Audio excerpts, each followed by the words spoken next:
کسے کہتے ہیں؟ شکر اصل میں ایک جذبہ ہے کہ جو کسی کے ساتھ اگر کسی نے خیر کیا ہو، بھلائی کی ہو، احسان کیا ہو، کسی تکلیف سے اس کو بچایا ہو، چھٹکارا دلایا ہو، تو ایک جذبہ پیدا ہوتا ہے انسان کے قلب کی گہرائی سے.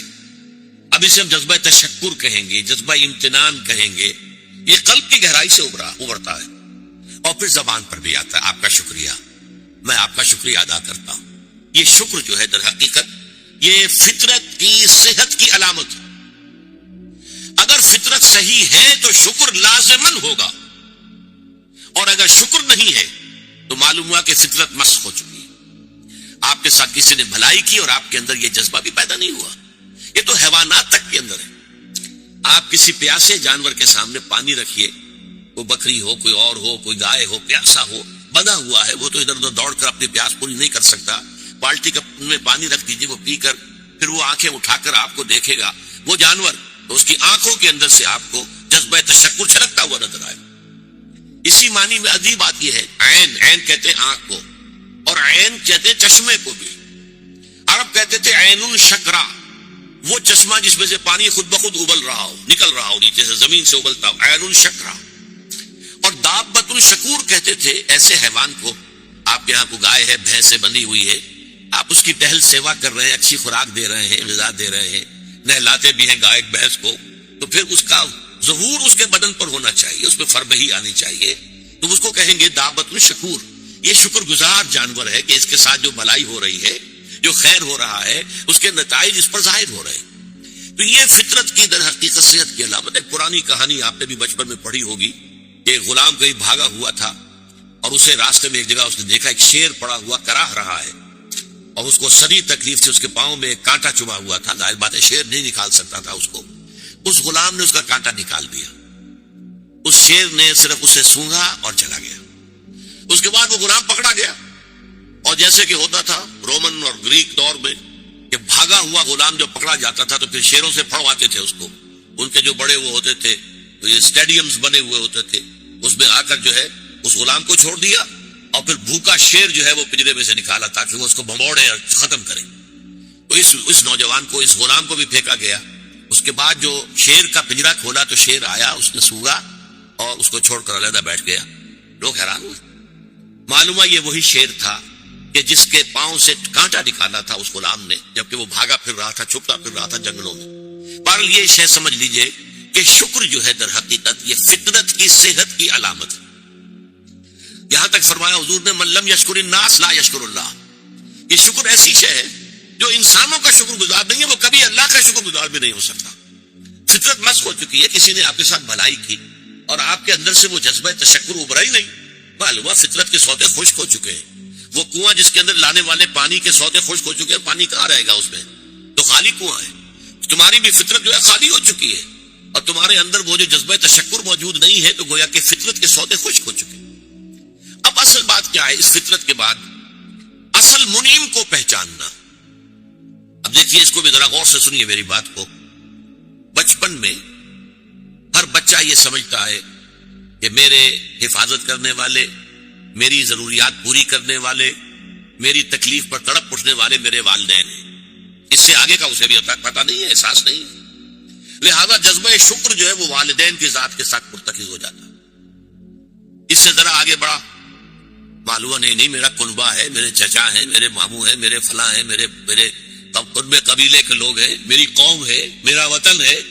یہ سب در حقیقت میرے محافظ بھی ہے، میرے مددگار بھی ہے، اور میری ضرورتیں پوری کرتے ہیں. یہ جذبہ تشکر اب پھیل رہا ہے والدین سے، اپنے خاندان، قبیلے، قوم. اس کے بعد محسوس ہوتا ہے یہ سائنس کی انتہا ہے کہ یہ سارے عناصر فطرت مجھے پال رہے ہیں. سورج کی حرارت نہ ہو تو فصلیں کیسے پکے؟ سورج کی حرارت نہ ہو تو یہ ہوا، یہ بادل کیسے اٹھے؟ وہ اب سمندروں سے بخارات. ہوائیں نہ چلے تو یہ کیسے جو ہے بادل یہاں تک آئے اور بارش برسے اور پھر میرے لیے گندم جو ہے وہ پیدا ہو. تو کائنات پوری مجھے پال رہی ہے. اور اس میں سب سے بڑی شے جو ہے، یہ سائنس کا یوں سمجھ لیے کمال ہے، سب سے بڑی شے سورج ہے. اس لیے کہ یہ بھی کہنا ہے کہ زمین سورج جس سے ٹوٹا ہوا ایک ٹکڑا ہے، اسی سے سپلنٹر ایک علیحدہ ہوا، اس کے گرد گھومنا شروع کر دیا. واللہ عالم، یہ علیحدہ بحث ہے، یہ کاسمولوجی کی بحث ہے. لیکن یہ ہے کہ بہرحال ہم جانتے ہیں یہ شکر کا جذبہ پھر آ کر مرتکز ہوتا ہے یہ تمام مظاہر فطرت کے اوپر. اب اس کے بعد صرف ایک چھلانگ لگانے کی ضرورت ہے.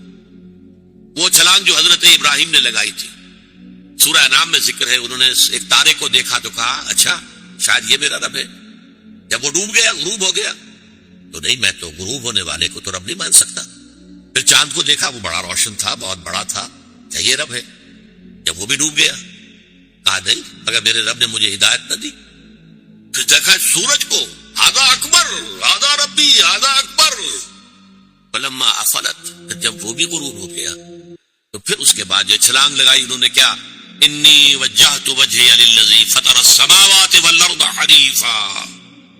میں نے اب اپنا رخ کر لیا ہے، اپنا چہرہ کر لیا ہے رخ پر اس ذات کے جس نے آسمانوں اور زمین کو پیدا کیا ہے، جو سورج اور چاند اور ستاروں کا پیدا کرنے والا ہے. حنیفا، یکسو ہو کر. وما انا من المشرکین، اور میں ہرگز مشرکوں میں سے نہیں. یہ ہے عقل کی آخری چھلانگ. سورج بھی ایک نظام میں جکڑا ہوا ہے، کسی اور نے اس کا نظام بنایا ہے، اس کی حیثیت کچھ ہے ہی نہیں. اس پوری کائنات کی وسعت اور پہنائی میں یہ جو خورشید منور ہے یہ کیا ہے؟ یہ ایک ذرے کے مانند ہے. پوری کائنات کی billions and billions of galaxies, اور ہر گیلیکسیز میں billions and billions of stars. اندازہ تو کیجئے اس کی وسعت کا کوئی تصور ممکن ہے؟ انسان کو چکر آتا ہے. یہ تمام جو ہے اعداد و شمار جو یہ آتے ہیں ہمارے سامنے ایسٹرونومی میں، چکر آتا ہے. سورج کی کیا حیثیت؟ ہاں ایک ہستی ہے کہ جس نے ان سب کو جکڑا ہوا ہے، جس کے نظام میں، جس کے قانون کے اندر یہ جکڑے ہوئے ہیں. بے حسبان، یہ ایک حساب کے ساتھ چل رہے ہیں اور حساب کسی نے معین کیا ہوا ہے. یہ ہے در حقیقت عقل کا کام. یعنی فطرت کی سلامتی، جذبہ تشکر. شکر کس کا؟ سب سے بڑی بات اللہ کا شکر. ایک بات اور نوٹ کر لیجئے، یہی جذبہ تشکر ہے جو پھر عبادت کی شکل اختیار کرتا ہے. دیکھیے شکر، آپ کے ساتھ کسی نے بھلائی کی، آپ کی فطرت کا تقاضا نمبر ایک یہ کہ اس کا شکریہ ادا کریں. نمبر دو یہ کہ آپ بھی کوشش کریں کہ کوئی میں بھی اس کی خدمت کروں، کو میں اس کو بدلا دوں. هل جزاء الاحسان الا الاحسان، بھلائی کا بدلہ سوائے بھلائی کے اور کیا ہو سکتا ہے؟ لیکن فرض کیجئے کہ وہ ہستی اتنی بلند و بالا ہو، والدین کی آپ کچھ نہ کچھ خدمت کر کے کچھ کسی درجے میں جو انہوں نے بچپن میں پالا پوسا تھا، کسی درجے میں آپ اس کا جواب، اس کا بدلہ دے سکتے ہیں. بڑھاپے میں یہ ہے کہ انہیں فلا تقل لهما اف ولا تنهرهما، انہیں اف تک نہ کہا جائے، انہیں جھڑکا نہ جائے، ان کی اطاعت کی جائے، ان کی فرما برداری کی جائے. ہاں ناحق بات میں ان کی بات نہیں ماننی ہے. شرک پہ مجبور کریں تو ان کو نہیں ماننا، ان کے حکم کو، لیکن باقی یہ اور چیزوں کے اندر ماننا ہے. تو یہ سارا معاملہ یہ کسی نہ کسی درجے میں آپ نے اسے بدلہ دے دیا اور جو بھی ہے. لیکن جہاں کہیں ایسی ہستی کا شکر ہے کہ جسے آپ کو بدلہ دے نہیں سکتے، سورج کو کیا بدلہ دیں گے؟ وہاں یہی جذبہ تشکر جو ہے جذبہ عبادت میں ڈھل جاتا ہے. ہاتھ جوڑ کے کھڑے ہو گئے سورج کے سامنے، ڈنڈوت کر رہے ہیں، سجدہ کر رہے ہیں. کیا ہے؟ کیوں ہے؟ یہ وہی جذبہ تشکر ہے. اس سورج ہی سے ہمارا سارا نظام چل رہا ہے، میرا پورا وجود یہ در حقیقت اسی کے ذریعے سے اس کی ساری ضرورتیں اور سارے تقاضے پورے ہو رہے ہیں. یہی جذبہ تشکر ہے جو جذبہ عبادت کی شکل اختیار کرتا ہے. اور جب جذبہ تشکر صحیح جگہ جا کر لگ گیا، یعنی جیسے کہ میں مثال بارہا دیتا رہا ہوں کہ اگر آپ کو کسی اونچی فصیل پر چڑھنا ہے اور آپ کے پاس جو ہے وہ ایک کمند ہے، تو پہلے کمند کو آپ پھینکیں گے اونچا. آپ کے بازو میں طاقت ہونی چاہیے. اگر بازو میں طاقت ہی نہیں ہے تو کمند کہیں قریبی جا کے اٹک گئی تو جہاں تک وہ اٹکی ہے وہیں تک چڑھ سکتے ہیں نا، اس سے آگے تو نہیں جا سکتے. تو کمند کو پہنچانا ہے پہلے اونچائی تک. اب دیکھیے اس کو اقبال نے کہا ہے، یزداں بکمند آور اے ہمت مردانہ. تمہاری کمند یزداں کے ساتھ جا کر جڑے، اللہ کو پہچانو. تمہاری عقل کا جو ہے در حقیقت امتحان یہ ہے کہ اصل منعم حقیقی، اصل محسن حقیقی، اس کے انعامات، اس کے احسانات، اس نے تمہیں پیدا کیا، تمہاری ضرورت کی چیزیں پیدا کی. ان تعدوا نعمت اللہ لا تحصوها، اگر تم اللہ کی نعمتوں کو گننا چاہو کبھی احسان نہیں کر سکتے، کبھی ان کی گنتی نہیں کر سکتے. اس کے لیے تمہارا جذبہ شکر جو ہے وہ ڈھل جانا چاہیے جذبہ عبادت میں. اور یہاں اس رکوع کے اعتبار سے اس کے جو سب سے بڑا مظہر ہے وہ اب آ رہا ہے. وَإِذْ وَلَقَدْ آتَيْنَا لُقْمَانَ الْحِكْمَةَ أَنِ اشْكُرْ لِلَّهِ، أَنِ اشْكُرْ لِلَّهِ. گویا کہ حکمت کا تقاضا یہ کہ شکر کا جذبہ اللہ تعالیٰ کی ذات کے ساتھ وابستہ ہو جائے. وَمَن يَشْكُرْ فَإِنَّمَا يَشْكُرُ لِنَفْسِهِ، اور جو کوئی شکر کرتا ہے وہ اپنے بھلے کو کرتا ہے. اللہ کا کوئی کام نہیں بنتا اس سے، اللہ کی کوئی ضرورت پوری نہیں ہوتی. وہ ضرورت سے مبرہ ہے، منزہ ہے، اعلیٰ ہے، عرفہ ہے، اس کی کوئی ضرورت نہیں، احتیاج ہے ہی نہیں، وہ محتاج نہیں ہے، وہ تو غنی ہے. تو اس لیے فرمایا من یشکر فإنما یشکر لنفسہ. لنفسہ سے مراد کیا ہے؟ اگر آپ کے اندر جذبہ شکر ہے اور وہ جذبہ تشکر جا کر ذات باری تعالیٰ کے ساتھ منسلک اور ملحق بھی ہو گیا ہے، اب آپ کی شخصیت کا ترفع ہوگا، شخصیت ابھرے گی، شخصیت اپچے گی، شخصیت کی ترقی ہوگی، شخصیت میں ترفع پیدا ہوگا، بلندی آئے گی. تعمیر سیرت جسے کہتے ہیں، جسے اقبال تعبیر خودی کہتا ہے. صحیح معنی میں واقعتاً آپ ایک ایسے انسان بن سکیں گے کہ جن کے بارے میں قرآن نے کہا ہے کہ وَلَقَدْ خَلَقْنَا الْإِنسَانَ فِي أَحْسَنِ تَقْوِيمٍ، ہم نے انسان کو بہترین حساب پر پیدا کیا. وہ انسان بننے کے لیے ضروری ہے کہ آپ کی فطرت سلیم ہو اور عقل سلیم. فطرت سلیمہ جذبہ تشکر موجود ہو، عقل سلیم اصل محسن کو پہچان لے، اصل منعم کو پہچان لے، اور یہ منسلک ہو جائے پھر جذبہ تشکر ذات باری تعالیٰ کے ساتھ.